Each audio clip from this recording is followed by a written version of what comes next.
The Merry Wives of Windsor, Act 3, Scene 1. I guess I have some technical difficulties. I hope we survive. Okay. Enter Evans Simple.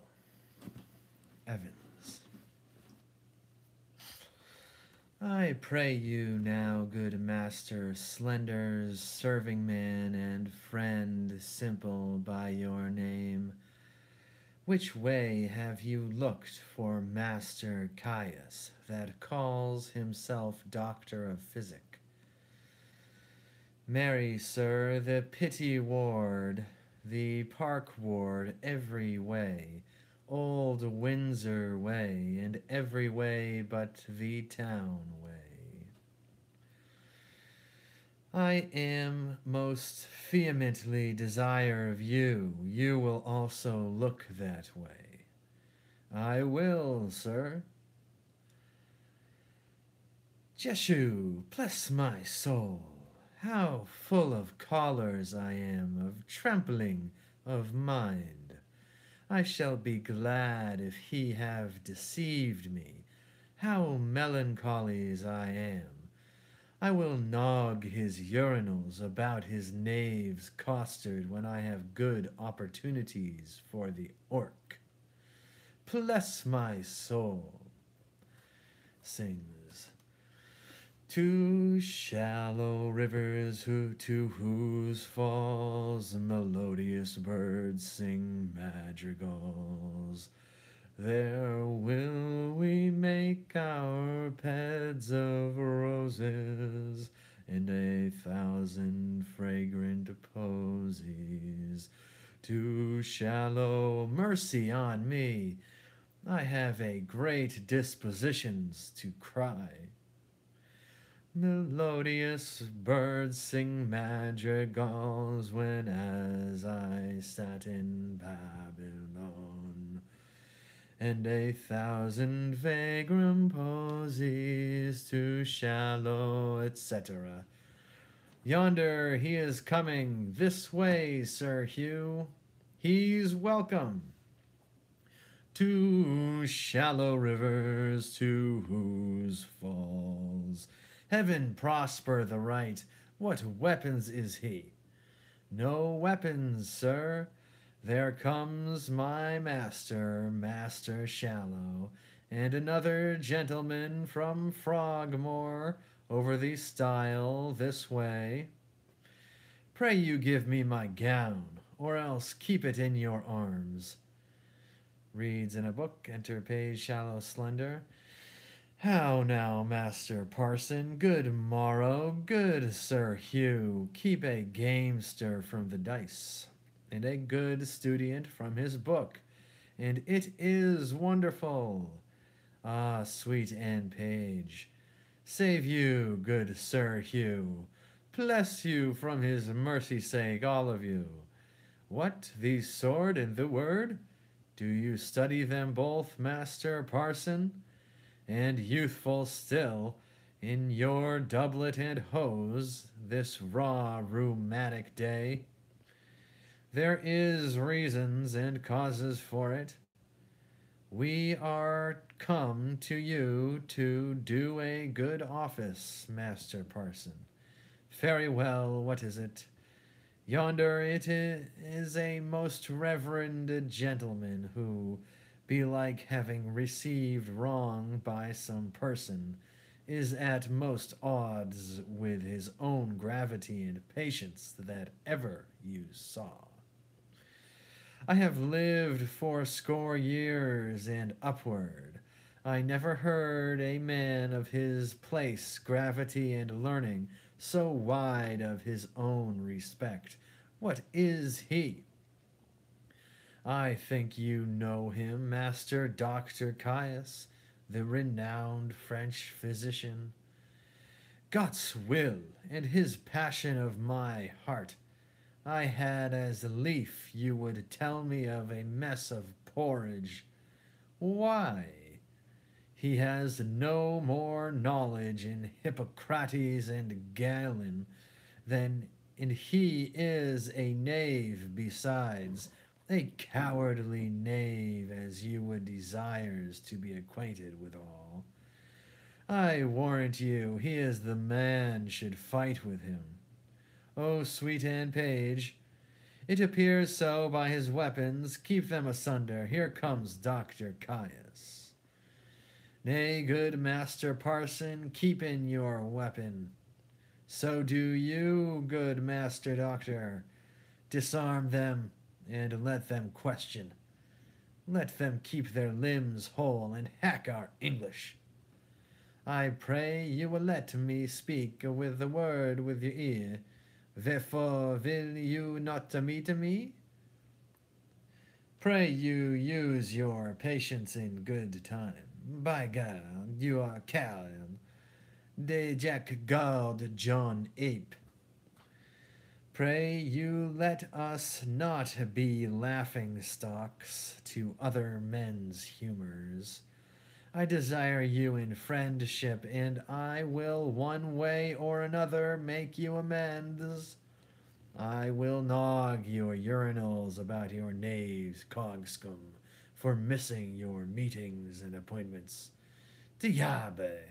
Jack Rugby, mine host de Jartier, have I not stay for him to kill him? Have I not, at the place did I appoint? As I am a Christian soul, now look you, this is the place appointed. I'll be judgment of mine host of the Garter. Peace, I say, Gallia and Gaul, French and Welsh, soul curer and body curer. Eh, that is very good, excellent. Peace, I say, hear mine host of the Garter. Am I politic? Am I subtle? Am I Machiavel? Shall I lose my doctor? No, he gives me the potions and the motions. Shall I lose my parson, my priest, my Sir Hugh? No, he gives me the proverbs and the noverbs. Give me thy hand, terrestrial, so. Give me thy hand, celestial, so. Boys of art, I have deceived you both. I have directed you to wrong places. Your hearts are mighty, your skins are whole, and let a burnt sack be the issue. Come lay their swords to pawn. Follow me, lads of peace. Follow, follow, follow. For God, a mad host. Follow, gentlemen, follow. O sweet and page, ha! Do I perceive that? Have you make me dot sot of us? Ha ha! This is well. He has made us his flouting stog. I desire you that we may be friends, and let us nog our prains together to be revenged on this same skull, scurvy, cogging companion, the host of the Garter. By God, with all my heart, he promised to bring me where is Anne Page. By God, he deceived me too. Well, I will smite his noddles. Pray you follow. End of scene 1. Scene 2. Enter Mistress Page, Robin, Mrs. Page. Nay, keep your way, little gallant. You were wont to be a follower, but now you are a leader. Whether you had rather lead mine eyes, or I your master's heels, I had rather, forsooth, go before you like a man than follow him like a dwarf. Oh, you are flattering, boy. Now I see you'll be a courtier. Well met, Mistress Page. Whither go you? Truly, sir, to see your wife. Is she at home? And as idle as she may hang together for want of company, I think if your husbands were dead, you too would marry. Be sure of that. 2 other husbands. Where had you this pretty weathercock? I cannot tell what the dickens his name is my husband had him of. What do you call your knight's name, sirrah? Sir John Falstaff. Sir John Falstaff. I can never hit on his name. There is such a league between my good men and he. Is your wife at home, indeed? Indeed she is. By your leave, sir, I am sick till I see her. Has page any brains? Hath he any eyes? Hath he any thinking? Sure they sleep. He hath no use of them. Why, this boy will carry a letter 20 mile as easy as a cannon will shoot point blank 12 score. He pieces out his wife's inclination, he gives her folly motion and advantage, and now she's going to my wife, and Falstaff's boy with her. A man may hear this show ring sing in the wind, and Falstaff's boy with her. Good plots, they are laid, and our revolted wives share damnation together. Well, I will take him and then torture my wife, pluck the borrowed veil of modesty from the so seeming mistress page, divulge page himself for a secure and wilful action. And to these violent proceedings all my neighbors shall cry aim.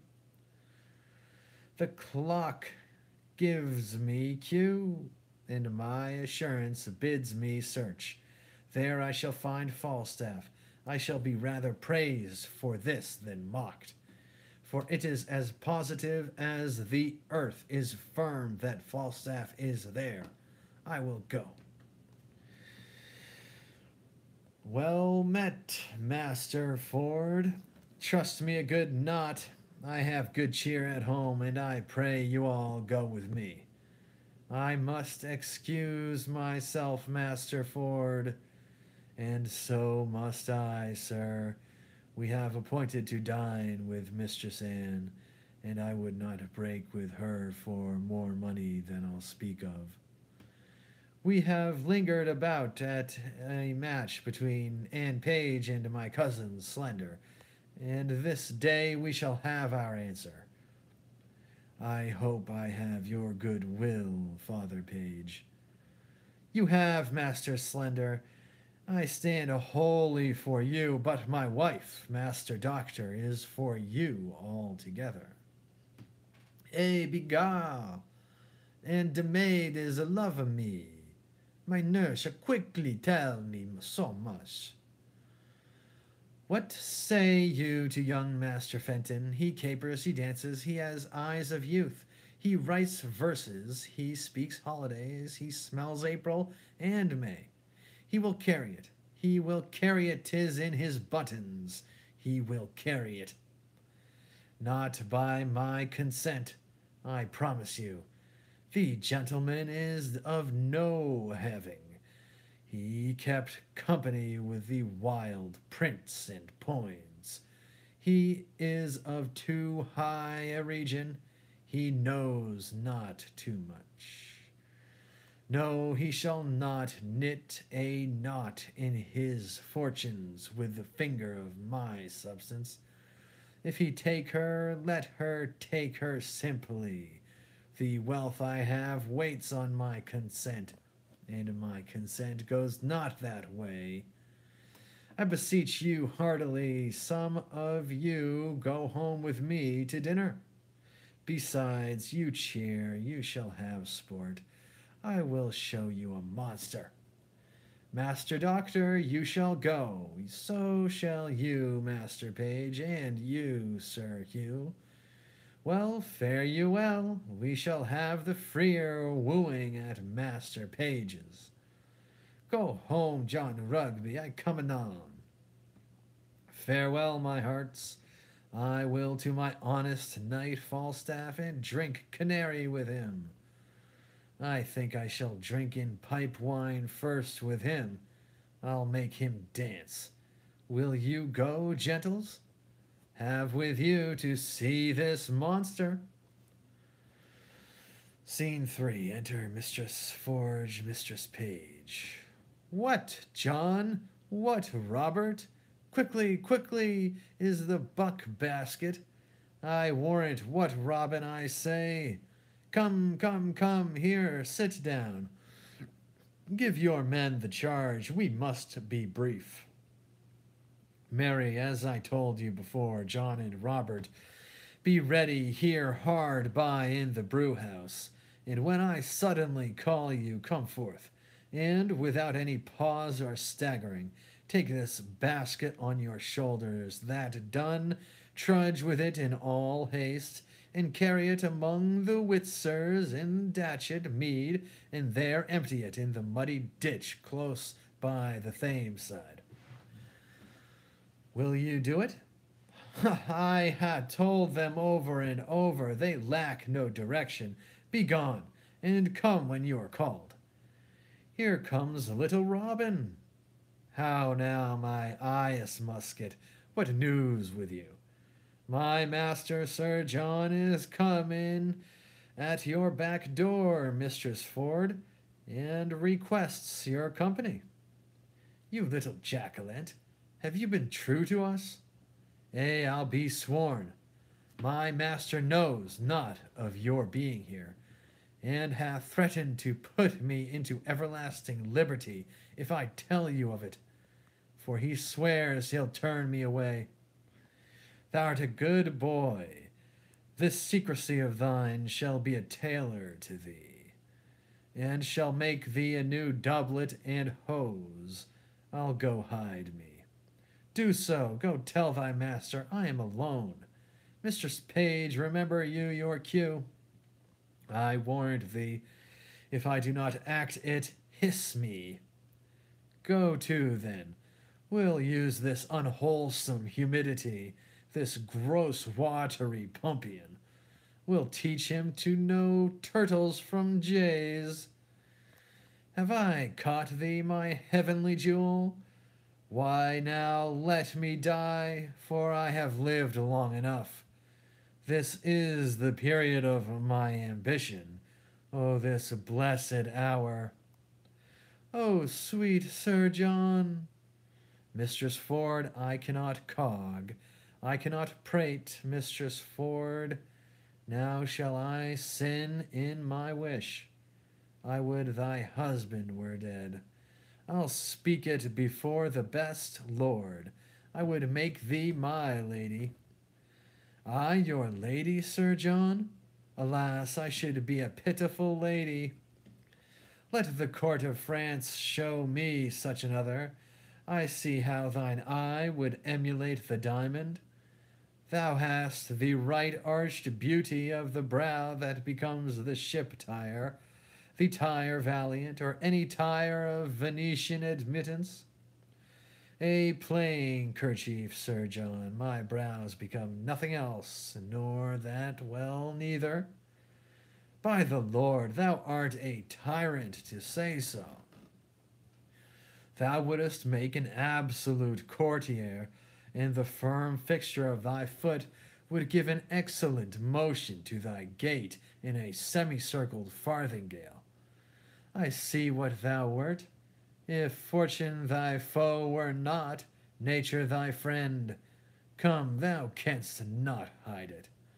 Believe me, there is no such thing in me. What made me love thee?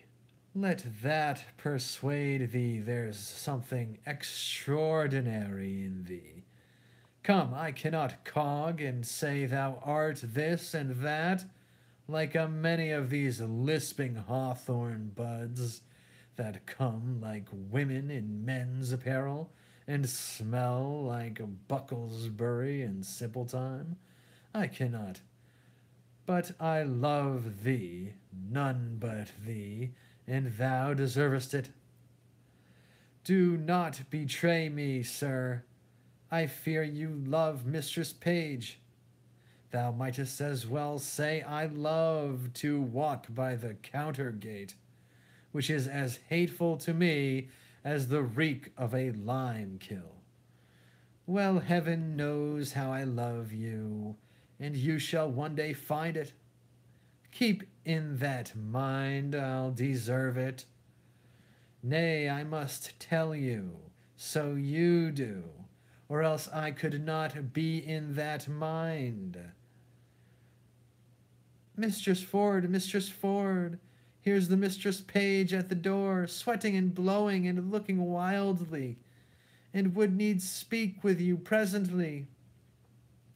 She shall not see me. I will ensconce me behind the arras. Pray you do. She's a very tattling woman. What's the matter? How now? Oh, Mistress Ford, what have you done? You're shamed. Ye are overthrown. Ye are undone forever. What's the matter, good Mistress Page? Oh, well a day, Mistress Ford, having an honest man to your husband, to give him such cause of suspicion. What cause of suspicion? What cause of suspicion? Out upon you. How am I mistooken you? Why, alas, what's the matter? Your husband's coming hither, woman, with all the officers in Windsor, to search for a gentleman that he says is here now in the house. By your consent to take an ill advantage of his absence, you are undone. 'Tis not so, I hope. Pray heaven it be not so, that you have such a man here, but 'tis most certain your husband's coming, and with half Windsor at his heels, to search for a one. I come before to tell you, if you know yourself clear, why, I am glad of it. But if you have a friend here, convey him out. Be not amazed. Call all your senses to you. Defend your reputation, or bid farewell to your good life forever. What shall I do? There is a gentleman, my dear friend, and I fear not mine own shame so much as his peril. I had rather than £1,000 he were out of the house. For shame, never stand, you had rather, and you had rather. Your husband's here at hand, bethink you of some conveyance. In the house you cannot hide him. Oh, how have you deceived me? Look, here is a basket. If he be of any reasonable stature, he may creep in here, and throw foul linen upon him, as if it were going to bucking. Or it is whiting time. Send him by your 2 men to Jatchitmead. He's too big to go in there. What shall I do? Let me see it, let me see it. Oh, let me see it, I'll in. Follow your friend's counsel, I'll in. What, Sir John Falstaff? Are these your letters, knight? I love thee. Help me away. Let me creep in here, I'll never. Help to cover your master, boy. Call your men, Mistress Ford, you dissembling knight. What, John? Robert? John? Go take up these clothes here quickly. Where's the cowl staff? Look how you drumble. Carry them to the laundress in Jatchitmead. Quickly, come. Pray you come near. If I suspect without cause, why then make sport at me, then let me be your jest. I deserve it. How now? Whither bear you this? To the laundress, forsooth. Why, what have you to do whither they bear it? You were best meddle with buck washing. Buck. I would I could wash myself of the buck. Buck, buck, buck. Hey, buck. I warrant you, buck, and of this season too, it shall appear. Gentlemen, I have dreamed tonight. I'll tell you my dream. Here, here, here be my keys. Ascend my chambers. Search, seek, find out. I'll warrant we'll unkennel the fox. Let me stop this way first. So now uncape. Good Master Ford, be contented. You wrong yourself too much. True, Master Page. Up, gentlemen. You shall see sport anon. Follow me, gentlemen. This is fairy fantastical humors and jealousies. By God, 'tis no the fashion of France. It is not jealous in France. Nay, follow him, gentlemen. See the issue of his search. Is there not a double excellency in this?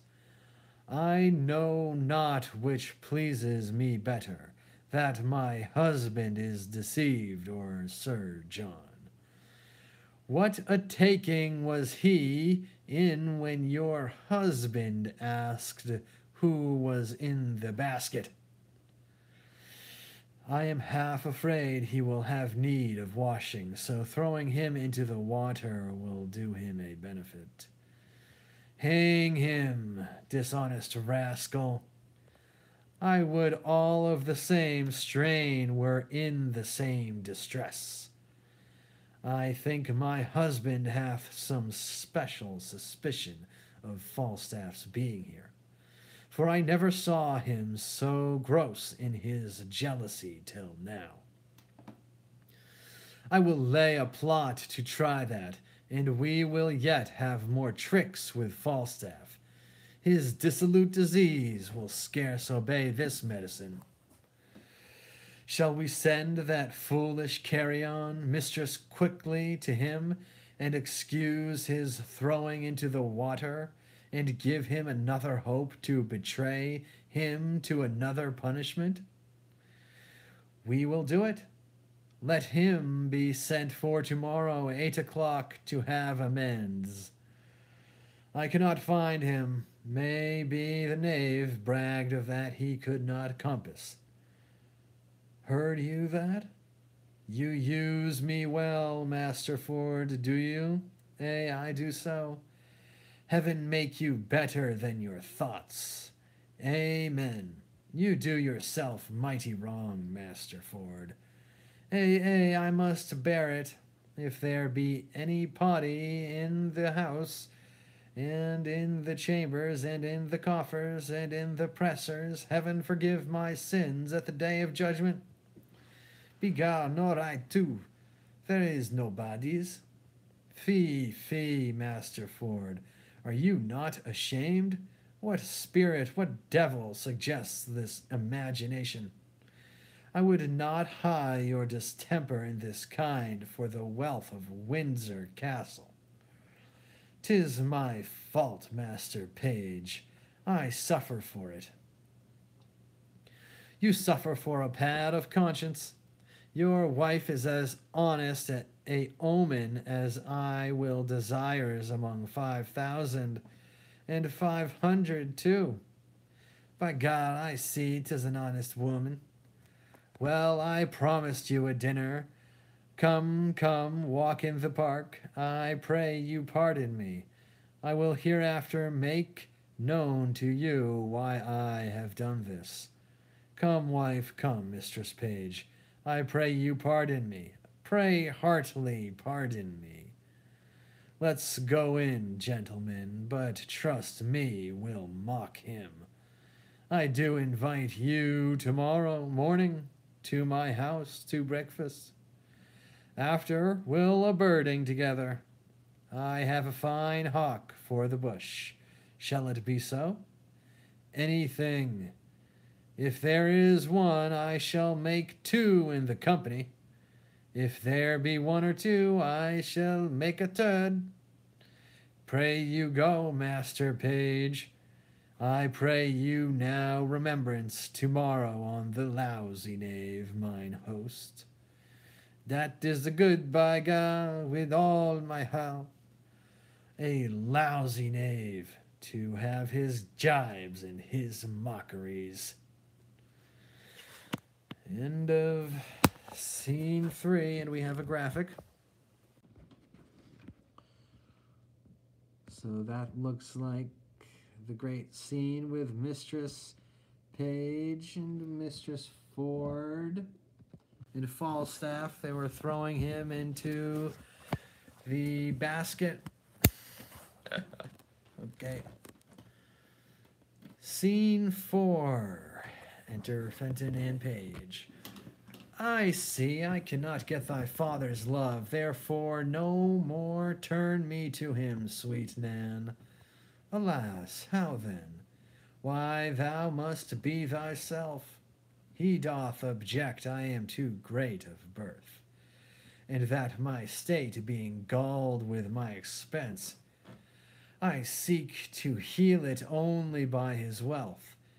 Besides these other bars he lays before me, my riots past, my wild societies, and tells me 'tis a thing impossible I should love thee but as a property.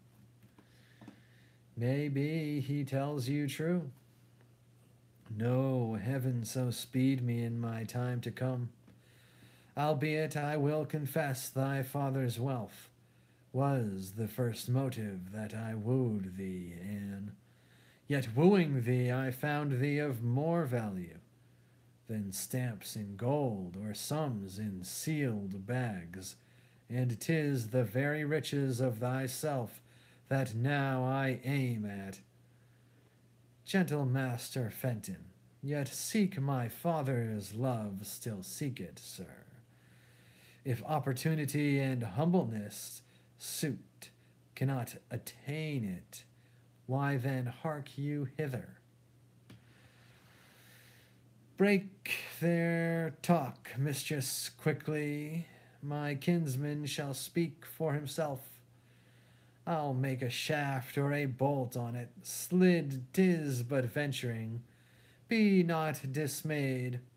No, she shall not dismay me. I care not for that, but that I am afeard. Hark ye, Master Splendor would speak a word with you. I come to him. This is my father's choice. Oh, what a world of viled, ill-favored faults. Looks handsome in 300 pounds a year. And how does good Master Fenton? Pray you a word with you. She's coming to her cause. Oh, boy, thou hadst a father. I had a father, Mistress Anne. My uncle can tell you good jests of him. Pray you, uncle, tell Mistress Anne the jest how my father stole 2 geese out of a pen, good uncle. Mistress Anne, my cousin loves you. That I do, as well as I love any woman in Gloucestershire. He will maintain you like a gentlewoman. That I will. Come cut into long tail under the degree of a squire. He will make you 150 pounds jointer. Good Master Shallow, let him woo for himself. Marry, I thank you for it. I thank you for that good comfort she calls you, 'cause I'll leave you.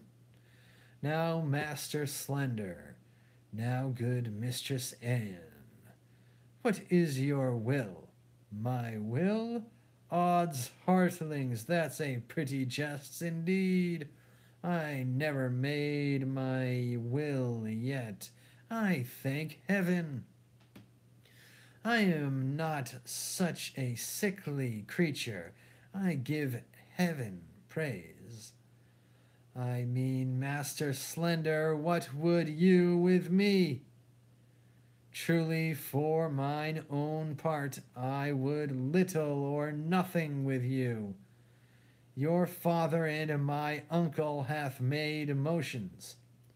If it be my luck, so; if not, happy man be his dole. They can tell you how things go better than I can. You may ask your father, here he comes. Now, Master Slender, love him, daughter Anne. Why, how now? What does Master Fenton here? You wrong me, sir, thus still to haunt my house. I told you, sir, my daughter is disposed of. Nay, Master Page, be not impatient. Good Master Fenton, come not to my child. She is no match for you. Sir, will you hear me? No, good Master Fenton, come, Master Shallow, come, son Slender, in. Knowing my mind, you wrong me, Master Fenton.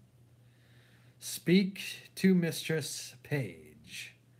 Good Mistress Page, for that I love your daughter in such a righteous fashion as I do, perforce against all checks, rebukes, and manners, I must advance the colors of my love, and not retire. Let me have your good will. Good mother, do not marry me to yond fool. I mean it not. I seek you a better husband. That's my master, Master Doctor. Alas, I had rather be set quick i' the earth, and boiled to death with turnips. Come, trouble not yourself, good Master Fenton. I will not be your friend nor enemy. My daughter will I question how she loves you. And as I find her, so am I affected. Till then, farewell, sir. She must needs go in. Her father will be angry. Farewell, gentle mistress, farewell, Nan. This is my doing now. Nay, said I, will you cast away your child on a fool and a physician? Look on, Master Fenton, this is my doing. I thank thee, and I pray thee once tonight, give my sweet Nan this ring. There's for thy pains. Now heaven send thee good fortune.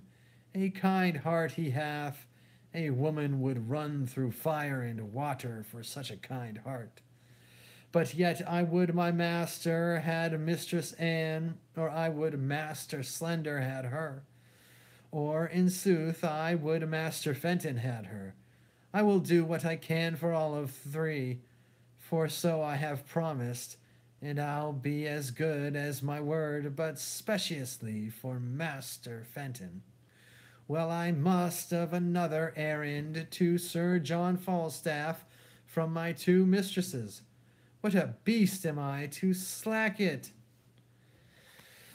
Scene 5.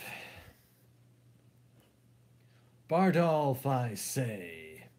Here, sir. Go fetch me a quart of sack. Put a toast in it. Have I lived to be carried in a basket like a barrow of butcher's offal? To be thrown in the Thames? Well, and I be served such another trick. I'll have my brains taken out and buttered, and give them to a dog for a New Year's gift. The rogues slighted me into the river with as little remorse as they would have drowned a blind bitch's puppies. 15 I the litter, and you may know by my size that I have a kind of alacrity in sinking. And the bottom were as deep as hell, I should drown. I had been drowned, but that the shore was shelving shallow, a death that I abhor. For the water smells a man, and what a thing should I have been when I had been swelled? I should have been a mountain of mummy. Here's mistress quickly, sir, to speak with you. Come, let me pour in some sack to the Thames water, for my belly's as cold as if I had swallowed snowballs for pills to cool the rains. Call her in. Come in, woman. By your leave, I cry you mercy. Give your worship good morrow. Take away these chalices. Go brew me a pottle of sack finely. With eggs, sir? Simple of itself. I'll no pullet sperm in my brewage. How now? Marry, sir, I come to your worship from Mistress Ford. Mistress Ford? I have had Ford enough. I was thrown into the Ford. I have my belly full of Ford. Alas the day, good heart, that was not her fault. She does so take on with her men. They mistook their erection. So did I mine, to build upon a foolish woman's promise. Well, she laments, sir, for it, that it would yearn your heart to see it. Her husband goes this morning a birding. She desires you once more to come to her between 8 and 9. I must carry her word quickly. She'll make you amends, I warrant you. Well, I will visit her, tell her so, and bid her think what a man is. Let her consider his frailty, and then judge of my merit. I will tell her. Do so between 9 and 10. Sayest thou? 8 and 9, sir. Well begone, I will not miss her. Peace be with you, sir. I marvel I hear not of Master Brooke. He sent me word to stay within. I like his money well. Oh, here he comes. Bless you, sir. Now, Master Brooke, you come to know what hath passed between me and Ford's wife. That indeed, Sir John, is my business. Master Brooke, I will not lie to you. I was at her house at the hour she appointed me. And sped you, sir? Very ill-favoredly, Master Brooke. How so, sir? Did she change her determination? No, Master Brooke, but the Peking Cornuto, her husband, Master Brooke, dwelling in a continual larum of jealousy, comes me in the instant of our encounter. After we had embraced, kissed, protested, and as it were spoke the prologue of our comedy, and at his heels a rabble of companions, thither provoked and instigated by his distemper, and forsooth to search his house for his wife's love. What? While you were there? While I was there. And did he search for you, and could not find you? You shall hear. As good luck would have it, comes in one Mistress Page, gives intelligence of Ford's approach, and in her invention and Ford's wife's distraction, they conveyed me into a bucket basket. A buck basket? By the Lord, a buck basket! Rammed me in with foul shirts and smocks, socks, foul stockings, greasy napkins, that Master Brooke. There was the rankest compound of villainous smell that ever offended nostril. How long lay you there?